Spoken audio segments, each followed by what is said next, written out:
बिस्मिल्लाहिर्रहमानिर्रहीम। शुरू करती हूँ अल्लाह के नाम से जो निहायत मेहरबान और रहम करने वाला है। अस्सलामु अलैकुम। आज का वजीफ़ा निहायत ही मुजरब और उन परेशान लोगों के लिए है जो बे औलादी की वजह से बहुत ज़्यादा स्ट्रेस में और परेशान हैं। ऐसे भी लोग हैं जिनकी यहाँ औलाद नहीं होती तो इस बात को लेकर अपनी ज़िंदगी जीना भी छोड़ देते हैं।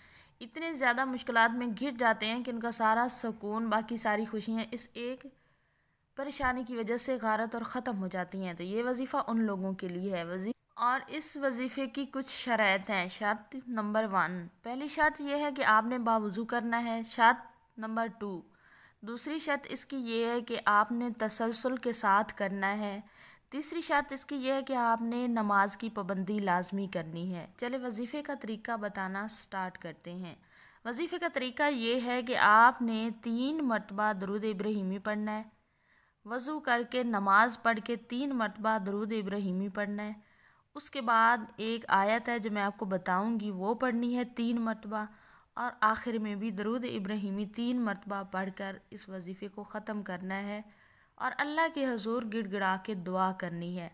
तो इंशाअल्लाह सुम्मा इंशाअल्लाह अल्लाह पाक आपको औलाद नरीना से नवाजेगा। वजीफ़ा ये है, आयत मैं आपको बताऊंगी, पढ़ के भी सुनाऊंगी और स्क्रीन पे भी शो होगी। बिस्मिल्लाहिर्रहमानिर्रहीम। रब्बी ला तज़रनी फ़र्दम व अंत खैरुल वारिसीन। आयत ये है जो आपने हर नमाज के बाद 3 मरतबा अव्वल आखिर दुरूद शरीफ पढ़ के ये आयत 3 मरतबा पढ़नी है। और ये आपने तसलसल नहीं तोड़ना। ये आप जब तक अल्लाह पाक आपको औलाद से नवाज नहीं देता, ये आपने मामूल बना लेना है। और ये करना तब है, इसको औरत भी कर सकती है और मर्द भी कर सकता है। जब आप पाक साफ़ हों तो आप नमाज़ पढ़ रहे हो तो उसके बाद ये ज़रूर करें। जब आप नमाज़ पढ़ रहे हो तो इसको ज़रूर करें और नमाज आपने इस करने के दौरान नहीं छोड़नी। हाँ, कोई अगर शरई उज़र होता है नमाज छोड़ने का तो फिर आप ये आयत भी ना पढ़ें, छोड़ दें तो कोई मसला नहीं है। वीडियो पसंद आने की सूरत में वीडियो को लाइक करके चैनल को सब्सक्राइब ज़रूर किया करें।